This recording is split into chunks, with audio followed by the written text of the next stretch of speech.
მოგესალმებით.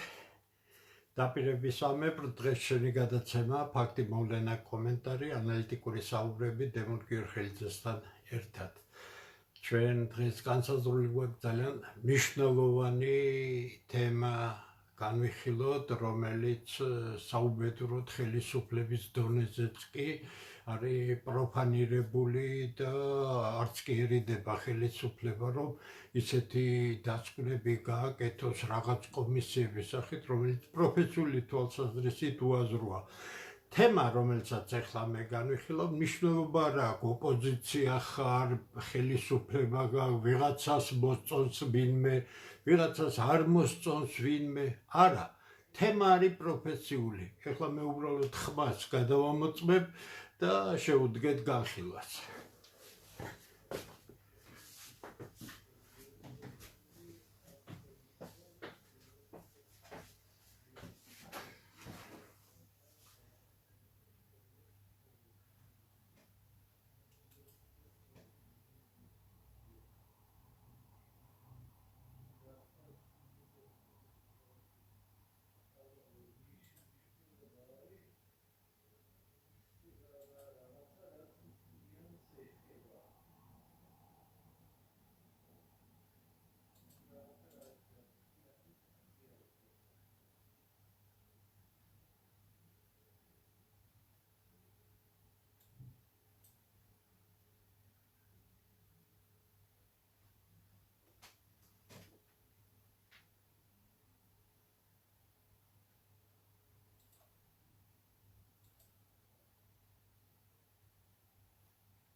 ერთი წამით ნახო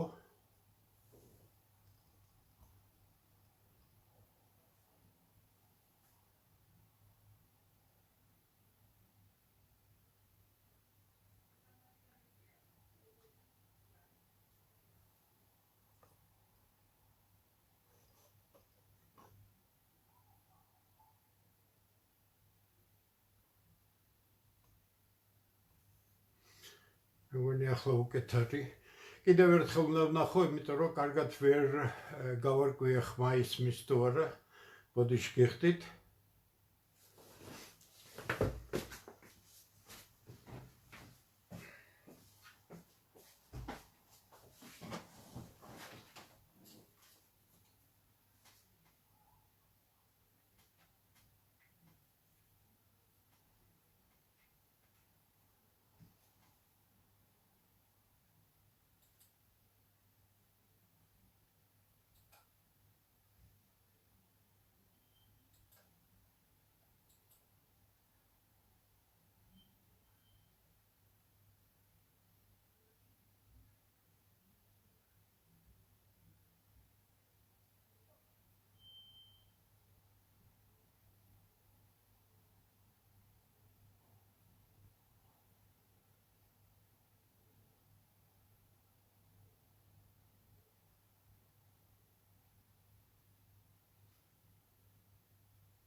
მე მგონი შეიძლება დავიწყოთ. თავარი რა თქმა უნდა დღეს რაზეც მინდა ვისაუბრო არის ის აჟიოტაჟი, რომელიც თავად ხელისუფლებამ ატეხა საზოგადოების ძალიან დიდი და გაუგებარი პასიურობის ფონზე.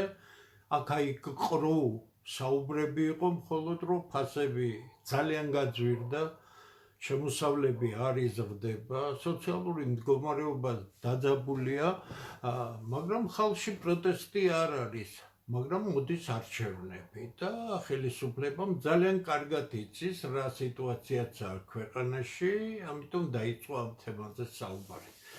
იმისთვის, რომ მან შეძლოს გარკვეული რომ მიტყვიან მხარდაჭერების უზრუნველყოფა, მან წამოწია ეს თემა და ახლა მოაგვარებს ის ფასებს. რაღაც კომისია შეიქმნა, ნამდვილად არ ვიცი ვინ იყო შიგნით, მაგრამ ის რაც დოკუმენტი არის აბსოლუტურად უაზრობა, არ არის სწორი და მოდით ახლა მე ვისაუბრებ რა არის ეს თემა და შემდეგ დასკვნები თქვენ თვითონ გააკეთეთ.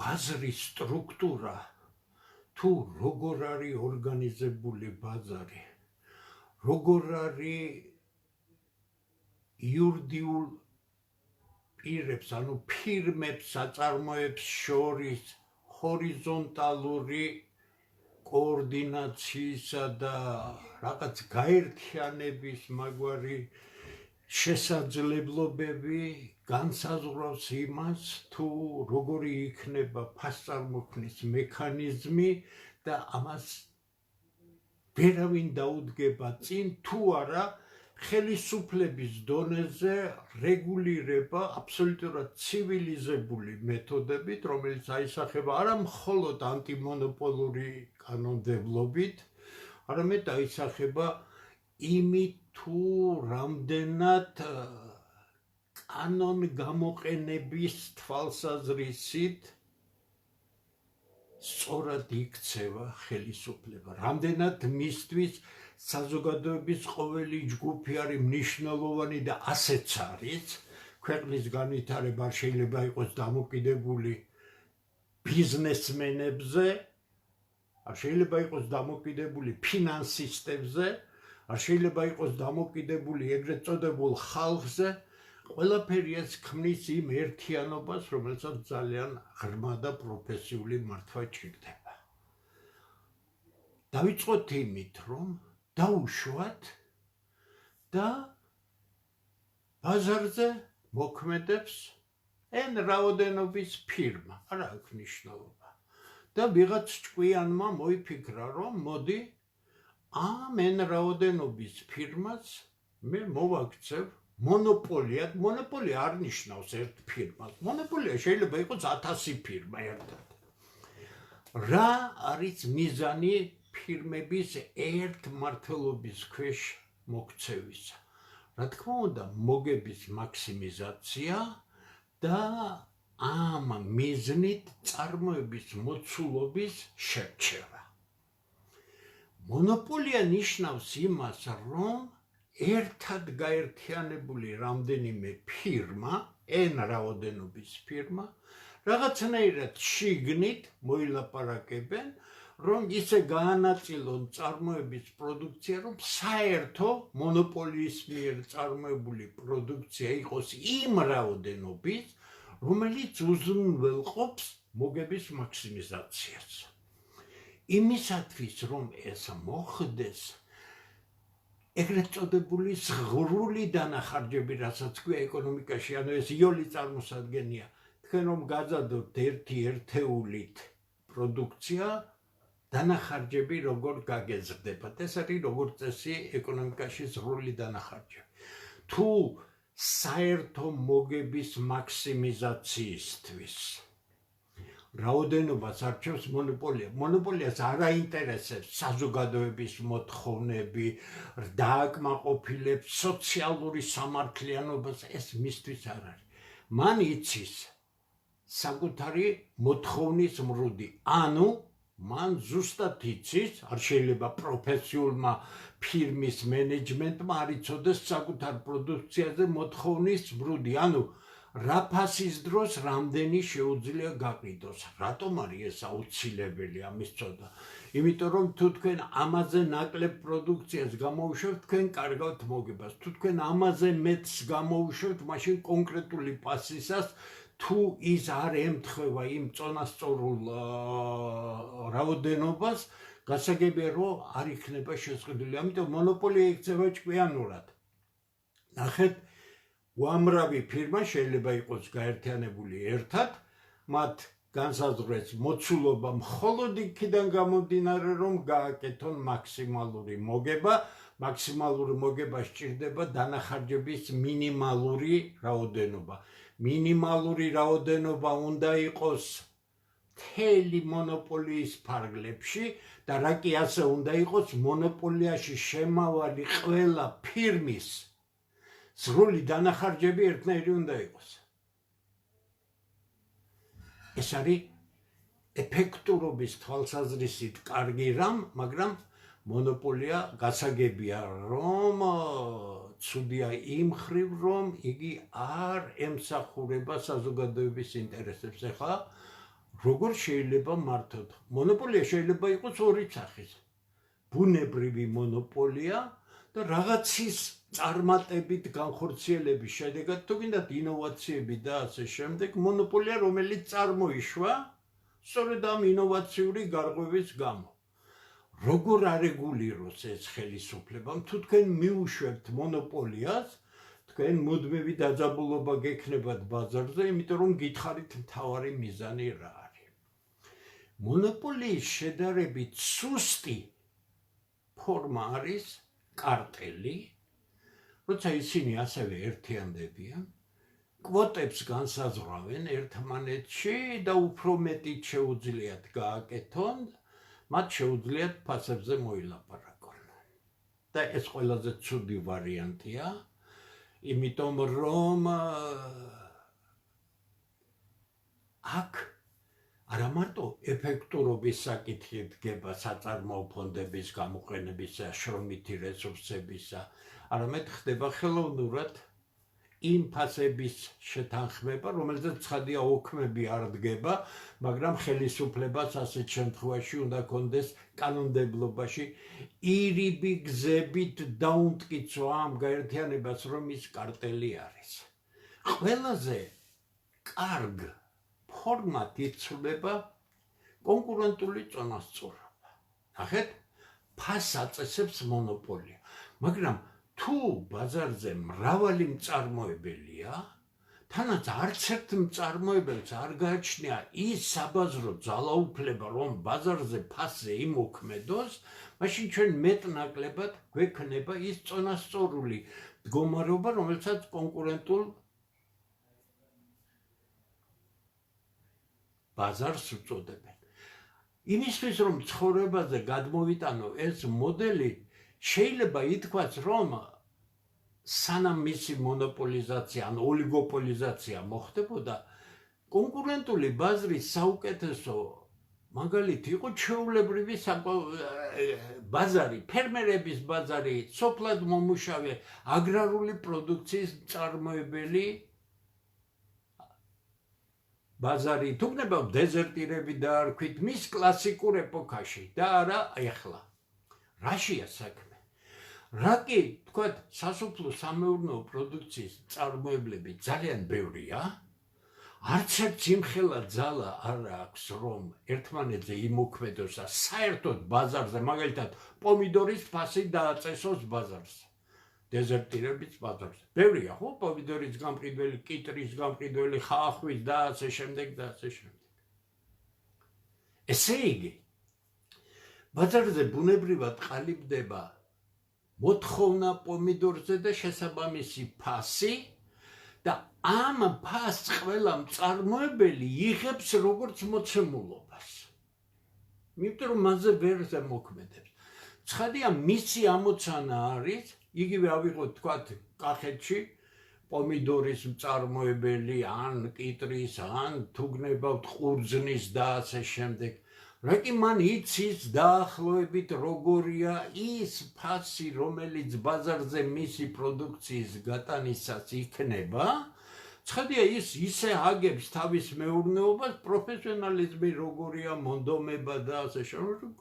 მისი დანახარჯები იყოს მინიმალური და ამ დანახარჯების მინიმიზაციის გზით მოცემული ფასისაც მან შეძლოს მისთვის მისაღები მოგება მიიღოს. ესეც ეფექტური მხარეა.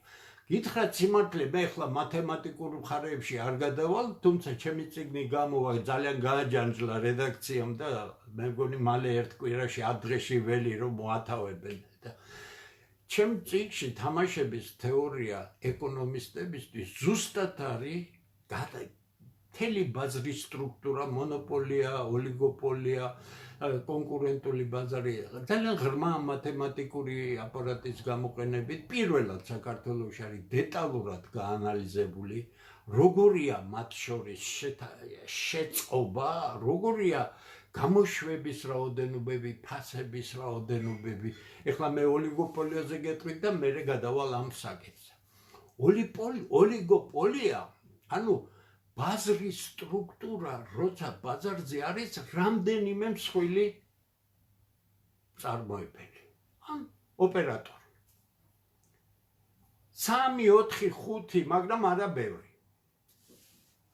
აიღეთ ქართული ბაზარი, ოლიგოპოლია როგორც წესი, ყველაზე გავრცელებული ფორმაა და ამიტომ ხელისუფლებები იმ იდიოტიზმს კი არ წერენ დასკვნაში, რაც დაწერეს ბაზარზე ჩარევა არ შეიძლება, არამედ რეგულაციის მექანიზმებით, ანტიმონოპოლური კანონმდებლობით და სხვა აკეთებენ ის, რომ ოლიგოპოლიები არ წარმოიქმნას, ბაზრის სეგმენტაცია მოახდინონ და ფართო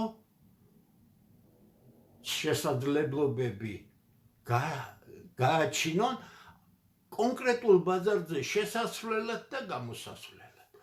ოლიგოპოლია რა ჩამოყალიბებულია საქართველოში, ეს არის ოლიგოპოლია წმინდა სახით, კლასიკური სახით.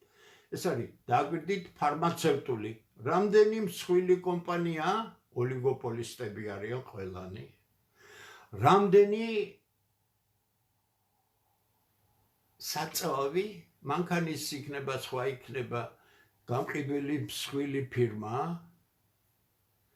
რამდენი იმპორტიორია,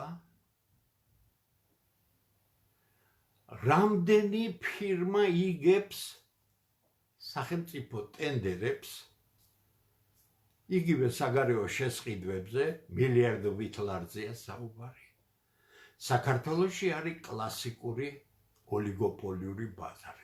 ეხლა რა თავისებურებებით ხასიათდება ოლიგოპოლიური ბაზარი? რაკი ეს ჯგუფები, საკმაოდ ძლიერი ჯგუფებია, მათ ერთმანეთთან ომი რომ დაიწყონ, წამგებიანი იქნება. ბიზნესში ომი ყოველთვის წამგებიანია.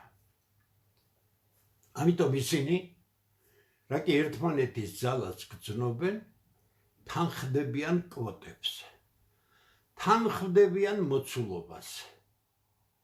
გასაგებია, რომ მოცულობა ისე თანხმდება, რომ იმ ქალაქში იქნება, იმ ქვეყანაში იქნება მიწოდებული პროდუქცია, რა თქმა უნდა, მეტი იქნება, ვიდრე მონოპოლიის მიერ მიწოდებული პროდუქციისა, მაგრამ არა იმდენი, რამდენიც საჭიროა იმ კონკურენტული ბაზრის ჩამოსაყალიბებლად, როცა ბუნებრივად ფასები მიწოდების რაოდენობას აწონასწორებს და ჩვენ ვიღებთ წონასწორულ ფასებს.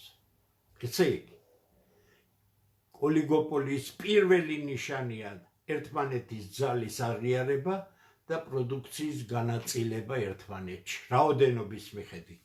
მაგრამ ის ეფექტურობა, რომელიც გააჩნია მონოპოლიას და თავისუფალ კონკურენციას, ოლიგოპოლიაში არ არის, იმიტომ რომ აქ დანახარჯების ერთიანობას, ანუ ზღვრული დანახარჯების ერთიანობას არავინ არ ითხოვს, იმიტომ რომ მე შენ შეგითანხმე, რომ შენ არ გახდა ჩემი მტერი, შენი რაოდენობა, ხა შენ იმას ეფექტურად მინიმალური დანახარჯებით გაყიდი, მაქსიმალური დანახარჯებით თუ როგორ გია შენი პრობლემა.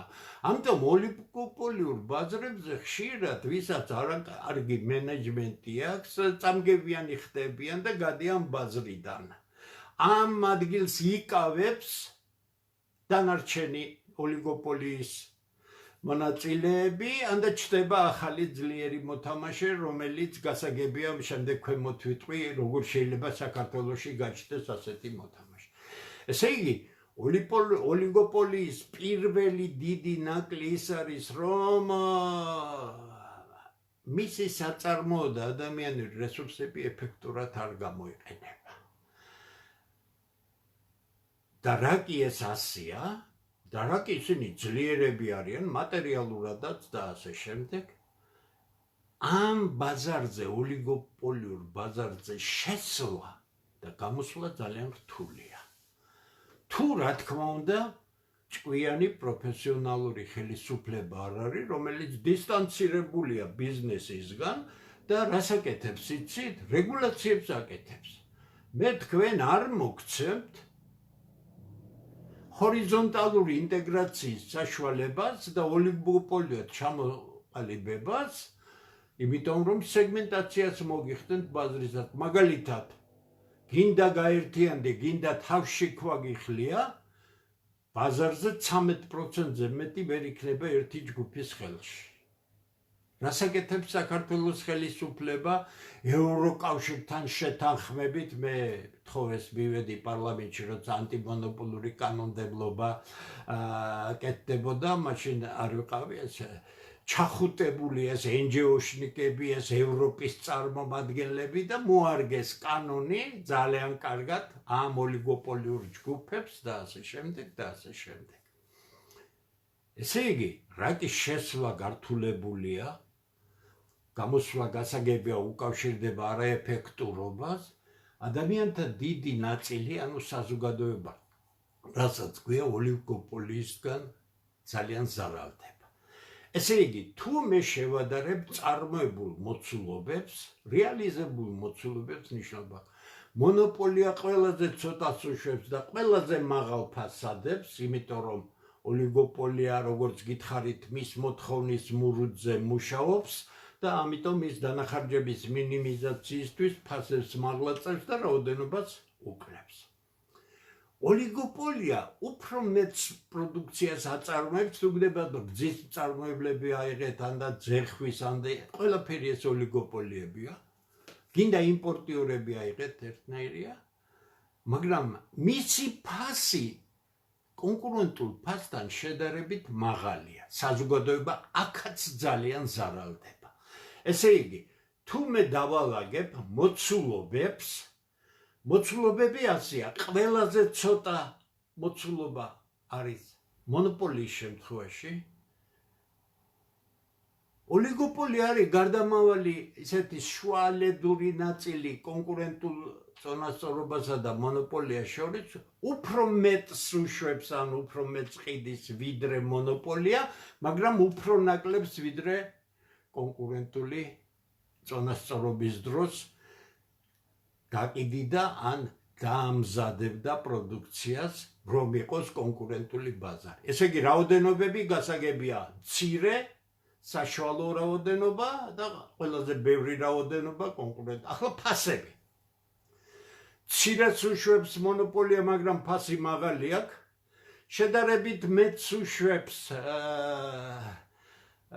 ოლიგოპოლია, ფასი ცოტა უფრო დაბალია ვიდრე მონოპოლიის შემთხვევაში. ყველაზე ბევრს უშვებს კონკურენტული წონასწორობა, როცა გაქვს, რომელიც ძალიან იოლი დასამყარებელია ქვეყანაში და ფასები ყველაზე დაბალია. ეხლა მე გეკითხებით, როდესაც რაღაც ჯგუფი იკრიბება, რომელიც თავის თავს პარლამენტარებს უწოდებს, ალბათ ვიღაც სიაბანდი ეკონომისტებიც ყავდათ, აი ქართულ უნივერსიტეტებში, სულ 4-5 უნივერსიტეტში ისწავლება ეკონომიკა, დანარჩენი ბიზნეს მენეჯმენტებია, რომელიც ეკონომიკისგან ძალიან შორსაა, პროფესიული ეკონომიკისგან, თორე რაღაც ელემენტები იქაც არის, ხო? და წერენ ასეთ სისულელეს, რომ ბაზარზე ჩარევა არ შეიძლება. ამ დროს ანალიზი არ არის ბაზრის სტრუქტურისა, არ არის ხარისხი ჰორიზონტალური ინტეგრაციისა და არ არის ყველაზე მთავარი მინიშნებული. ეს არაუბრალოდ ოლიგოპოლიაა საქართველოში, არამედ ოლიგარქია არის. ხელისუფლების უმაღლესი ეშელონი და ბიზნესი შერწყმულია ერთად და ეს ასრულებს ქვეყნის განვითარების პერსპექტივას. მე ხო ახლა არ ვსაუბრობ, ოცნება ცუდია, ეს კარგია, ის კარგია, ბიძინაო ცუდია, ვიღაცა კარგია. არა, მე გეუბნებით იმას, რაც არის. ეს მეცნიერება, ამას ძალიან ღრმა ანალიზი აქვს. ჩემი წიგნი გამოვა და ყველა ეკონომისტი ვალდებული ხარ წაიკითხოთ, რომ მასზე მოხვიდეთ რაზეა საუბარი. მე გეკითხებით. როცა ხელისუფლება და ღმრათ ვარ დარწმუნებული, აბსოლუტურად უბიცები ამ საქმეში ის კომისიის შემადგენლობა, წერს ასეთ სისულელეს, ანუ მენქიუს ეკონომიკის სახელმძღვანელო, ეს სულელური 50 წლის წინანდელი სახელმძღვანელო, ნეოკლასიკური პარადიგმა პრიმიტიულ დონეზე წერს იმას, რომ თუ ჩვენ ჩავერევით ბაზარზე, ფასი იქნება უფრო მაღალია, ხო? ან დასცინიან საზოგადოებას, ან მიაჩნიათ, რომ ეს საზოგადოება გათელეს უკვე ფეხქვეშ და შეუძლიათ ნებისმიერი სიშტერე განაცხადონ. სიშტერის კლასიკური მაგალითია ბატონი კობახიძის განცხადება, რომ ათლარიანი მხორს გაყიდინე ჯერ როგორ ბედავ ახალგაზრდა კაცი, შენი ქვეყნის მოსახლეობას ასე აგდებულად ელაპარაკო. გაკლია, აღზრდა გაკლია. განათლება რაღაცა იურისტი ხარ, ვითომ კონსტიტუციონალისტი და არც ის არ ხარ, რატო არ ხარ, იცი? შენ იყავი ერთ-ერთი მთავარი, ვინც 78 სულელური მუხლი შეიტანე კონსტიტუციაში. მასედია დავალება იყო და შეასრულე, მაგრამ შენ თუ პროფესიული წესიერება გაქვს. რა არის პროფესიონალიზმი, იცი? ეს არის პროფესიული წესიერება და საზოგადოებრივი პასუხისმგებლობა. არც ერთი გაქვს, არც მეორე. არც პროფესიული წესიერება გაქვს, ისევე სხვასაც ეხება. არც საზოგადოებრივი პასუხისმგებლობა. ამიტომ აბსოლუტურად ტყუილია ყველაფერი. კომისიამ შენიღბა, ანუ საზოგადოება შეიყვანა შეცდომაში, მისი მხარდამჭერები, ეს გონებაჩლუგი, ეგრეთ წოდებული ქოცები, თორე სხვა ვის შეიყვანს. და უთხრა, რომ არა, აქ ფასებს ვერ მოვკიდებ ჩვენ ხელს. ოლიგოპოლია რომ იყოს კიდე არა უშავს, მაგრამ ოლიგარქიას უკვე შერწყმა ხელი. რატომ? ხელისუფლების ყველა მაღალჩინოსანი, პარლამენტის ყველა წევრი თუ არა დიდი ნაწილი მოწილეები არიან იმ სუპერმარკეტებისა, იმ ფირმებისა, მშენებლობები აიღეთ იმპორტის სფეროები და ასე შემდეგ, სადაც არანორმალურად დიდ ფულს იღებენ.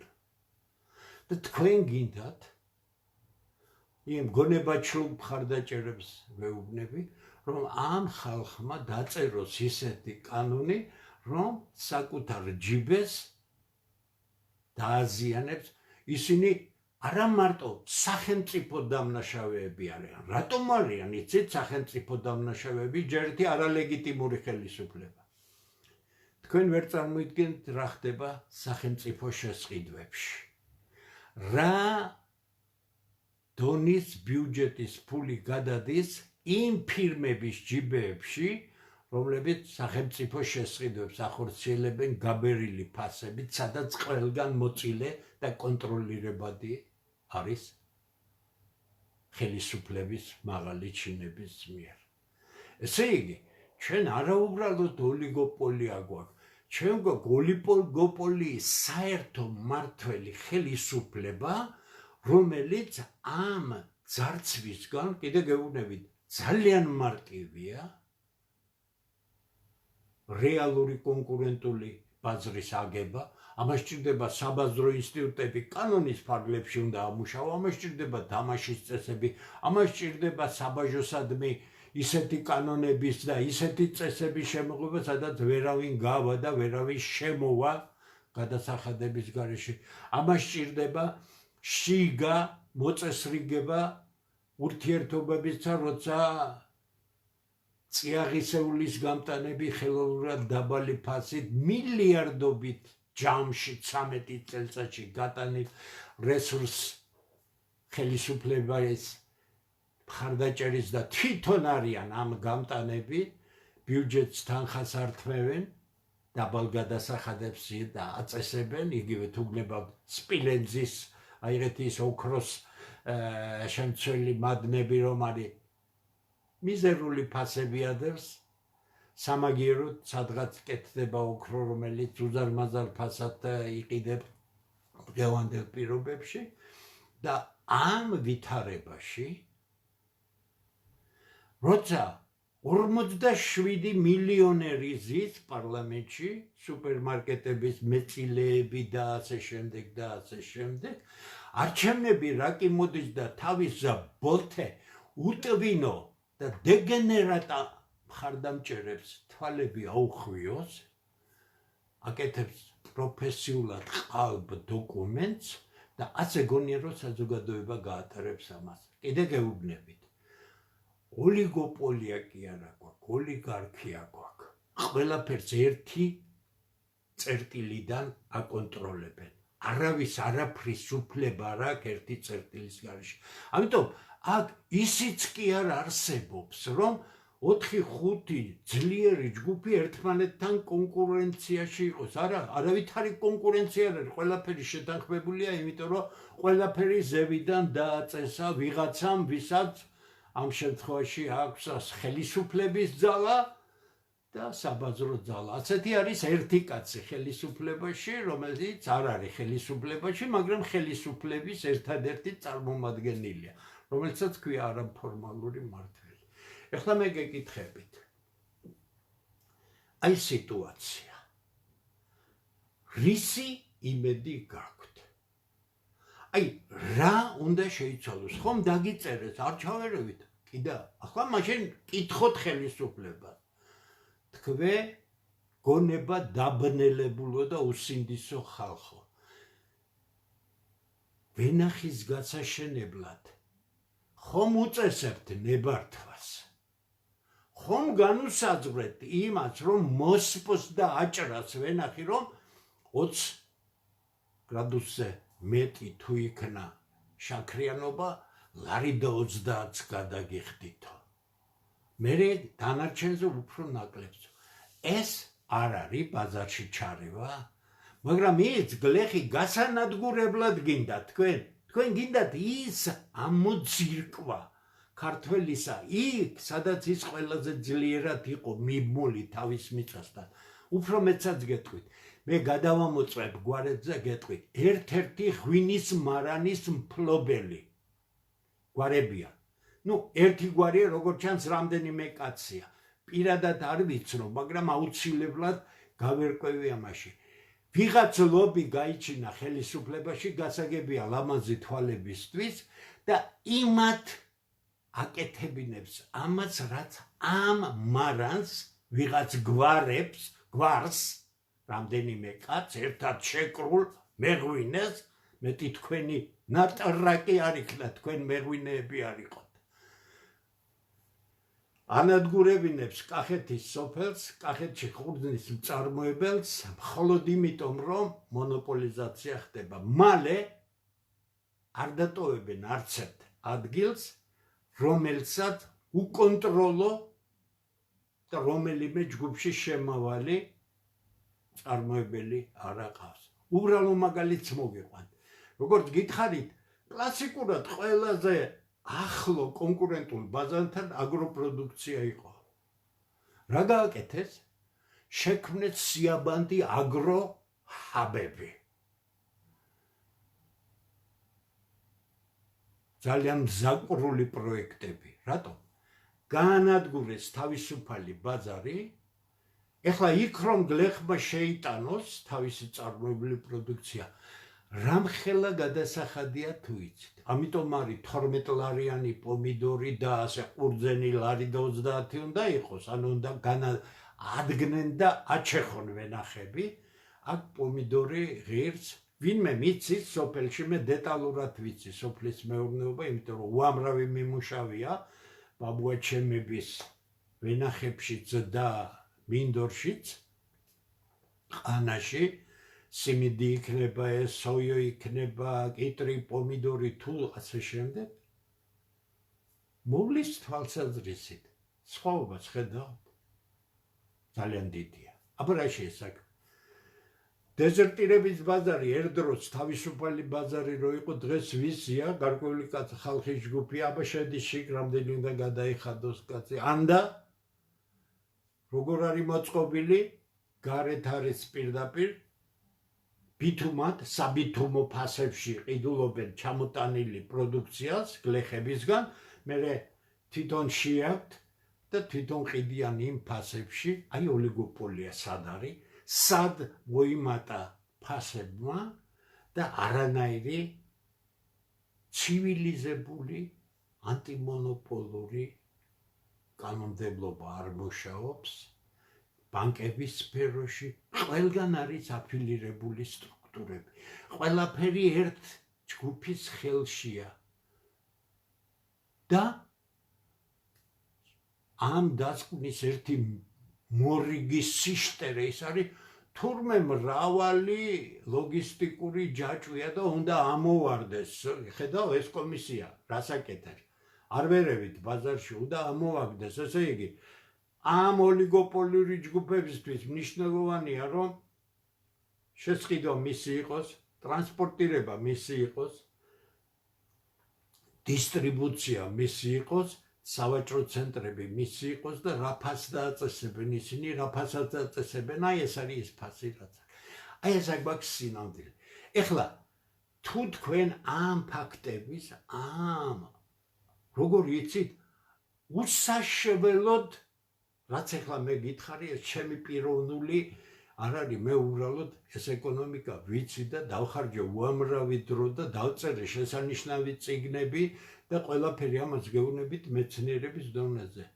მე არა ვარ იდეოლოგიის მომსახური და მე არა ვარ რომელიმე პარტიული ფუნქციონერი, ამაზე ვისაუბრო, გეუბნებით დედა გაქვთ ნატირები.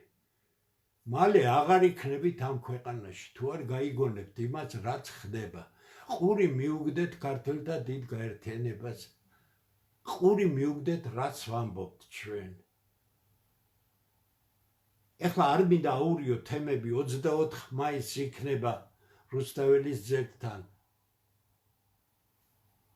მოგიწვიეთ ყველა, ვისაც ყველა რაც გვია, საღი ქართველი, თორე ეხლა ქოცი და ნაცი ვის რაში ჭირდება სადმე. ქვეყანაც რომ ყიდიან. რა ქვეყნების მოქალაქეებს მისცეს თავისუფალი შემოსვლა, რა მიზნით მისცეს, კულტურა შემოაქვთ, მეცნიერება შემოაქვთ, ბიზნესი შემოაქვთ, თუ რა შემოაქვთ. გასაგებია რატომაც. მიგრაცია გაგრძელდება ქართველებისა, მათ ნაცვლად შეივსება ამ მოქალაქეებით. ხაზს უსვამ მსოფლიო ბანკის მონაცემთან შედარებით. იმ სიაბანდი აღწერის შემდეგ საქართველოს მოქალაქეების რიცხვი გაზარდეს 240,000 ადამიანით. მის ხარჯზე არაბების, სხვა მუსლიმების და ასე შემდეგ, ინდუსების, პაკისტანელების, ბანგლადეშელების და აფრიკის მოსახლეობის ხარჯზე. ამ დროს 200,000-ზე ნაკლები კაცი არც ერთ წელს არ გასულა საქართველოს. ეხლა გეკითხებით მე, სოციალური მდგომარეობა არ გაინტერესებს, თქვენი შვილების და თქვენი ოჯახის მომავალი არ გაინტერესებთ. იმას ვეუბნები, ვისაც არ აინტერესებს, თორე ვისაც აინტერესებს, ერთად ვიქნებით ჩვენ დღეს თუ არა ხვალ. თქვენი მეუღლე წასულია საზღვარგარეთ, დღე და ღამ შრომობს, იქ ტიტანური შრომაა ეს, გიგზავნით ფულს და თქვენთვის რა მნიშვნელობა აღარ 3.5 ლარს გადაიხდით ლიტრ ბენზინში თუ 7 ლარი იქნება, ფული მუქდია, არ გიმუშავია, მანქანა გააქვთ, ცოლის გამოგზავნილი ფული, დადიხარ იქეთაგეთ, არ ვეხები იმ ოჯახებს, რომელთა შვილები და თუ გნებავთ მეუღლეები წავიდნენ, იმიტომ რომ სხვა გამოსავალი ოჯახის შერჩენისა არ იყო. ჩემი ქალიშვილიც სწორედ ამ უბედურების გამო წავიდა თავის დროზე საქართველოდან და არა იმის გამო, რომ ამერიკაში ეცხოვრა. ვიღაც ნაძირალამ დაწერა თქვენი პატრიოტიზმის ამჯერად, თქვენ ოჯახი ყავთო ამერიკაში. სადამ ყავს ოჯახი? ჩემი თბილისში იყო ყოველთვის, ჩემი ვაჟიშვილი აქ არის, ჩემი მეუღლე აქ არის, ჩემი ქალიშვილი გათხოვილია ამერიკაში, ამერიკელზე და თავის სახლშია. ამას უძახით, თქვენი ქალიშვილები ხო არიან თავთავიანთ მეუღლეებთან. ამიტომ სანამ წაიქცევით, სანამ ღირსებას დაკარგავთ Facebook გვერდზე, რომ შემოჩათლახდებით და სიბინძურეებს წერთ, თავს მოერიდეთ ცოტა. საღი ქართველები გამოვართ ჩვენ აქედან. ჩვენ ძალიან ძლიერი ხალხი ვარ და მოვძებნით საერთო ენას, მაგრამ გეუბნებით, რატომ გავაკეთეთ დღევანდელი გადაცემა? მე მინდა ხელისუფლებას მევმართო. ერთი კაი რამე გააკეთეთ და თუ თქვენი მაქებარი არ გავხდე, აი ბოდიში მოიხდით, რაც აკეთებთ, რაც სისულელე დაწერეთ, ამდენი უტვინო გვერდით რატომ მყავთ? ბაზარში არ ერევით, კი არა ბაზრის პატრონები გახდით ბოლომდე. რამხელა კორუფციაში ხართ ჩაფლული. რამხელა კორუფციაში ხართ ჩაფლული. თქვენ არიცით რომ ამისთვის მოგეკითხებათ, თუ ფეხებზე კიდიათ, მანამდე გაანადგურებთ ქართველს, სანამ მოგეკითხებათ. ვიფიქროთ, ჩემი გადაცემა მხოლოდ საღი ქართველებისთვის არის. მე ის ნაგავი, რასაც ყალბი ოპოზიცია ქვია და ყალბი შინ მიმავლები ქვია და არ მაინტერესებს. ქვეყანა არის უდიდესი საფრთხის წინაშე. არც საშინაო მარტო საფრთხეა. არაფერი ჯერ გარეთ არ დასრულებულა. ყველაფერს დიდ საშინელებას 2026 წლის მეორე ნახევარში 2027 წლის მოელიან. ამისთვის ნიადაგი მზადდება. როგორ დამთავრდება ეს დაპირისპირება, არავინ არ იცის, მაგრამ საქართველოს არის მსოფლიო პოლიტიკის ეპიცენტრში და ის ნებისმიერ შემთხვევაში იქნება ბუნებრივად ჩართული ყველა იმ მსოფლიო პროცესში და ამ უდიდესი პრობლემური დროის პირობებში საქართველოს ყავს უსუსური ხელისუფლება, არაპროფესიონალი ხელისუფლება. ხელისუფლება არც აყავთ, მარტო არაფორმალური მართველი ყავს, დანარჩენი არავინ არაა. როცა უნდა, მაშინ გადააგდებენ, გადმოაგდებენ, იქედან მოხსნიან, მიახსნიან, მალე ახლაც მოხდება გადამან, მიხსნა მოხსნა. რა შედეგი რა იქნება? არ შეიძლება ქვეყნის ინტერესი, უზარმაზარი წარსულის მქონე ქვეყნის ინტერესი ერთი კაცის პირად ინტერესებს იყოს დაქვემდებარებული. ეს ან გონებრივი სისუსტეას მთლიანად საზოგადოებისა და მაშინ აღარ დარჩა საღი ნაწილი, რომელიც შეეწინააღმდეგება ამას. კაცო, არ ფიქრობთ იმაზე, ეს არაფორმალური მართველია, რომ არ იქნება, რა იქნება მე? ასე თუ გაგრძელდა ყველაფერი, აქ ის იქნება, რომ თქვენ აღარ იქნებით. ან იქნებით მცირერიცხოვანი ხალხი, რომელიც საცოდავ დამამცირებელ მდგომარეობაში აღმოჩნდება და ეს გარანტირებულად იქნება, თუ ამ სიტუაციას არ გავტეხავთ. მე არ მინდა დღეს გავაგრძელო ეს საუბარი, არ მინდა სხვა თემები ავრიო, უახლოეს 2 დღეში, 3 დღეში კიდე ჩავერთვები მე და შემდეგი თემები იყოს. სამშაბათს მე ვიქნები ერთ-ერთ პირდაპირ გადაცემაში ირინა ტორენჯაძესთან, სადაც ალბათ მსგავს თემებზე ვისაუბრებ. მის გადაცემებში ძალიან დიდი გამოხმაურება იყო. მე უარს არასდროს არავის არ ვეუბნები, შემდეგ კიდე იქნება რაღაც გადაცემები და პლუს ჩემი გადაცემები. ერთმანეთს მოусმინოთ, ერთმანეთის მიმართ ვიყოთ კრიტიკული და გამოვიდეთ იმ ჭაობიდან, რა ჭაობშიც ქვეყანა აღმოჩნდა და ვერავის ვერ დავაბრალებთ იმას, რომ ჩვენ ამ ჭაობში ვართ. ეს არის ქართველი ეგრეთ წოდებული ინტელექტუალური ელიტის გამყიდველობის შედეგი, ეს არის პოლიტიკური ელიტების გამყიდველობის შედეგი და ეს არის უმოქმედობა საღი ქართველებისა, რომლებიც ელიან მომენტს და ეს მომენტი დადგება იმ შემთხვევაში, თუ ჩვენ თვითონ მივხვდებით, რომ ეს ქვეყანა ჩვენი შვილების და ოჯახების მომავალი ამ ქვეყანაში ჩვენზეა დამოკიდებული და არა ვიღაცის მოლოდინზე, რომელიც იხსნის ქვეყანას და იბერია გაბრწყინდება.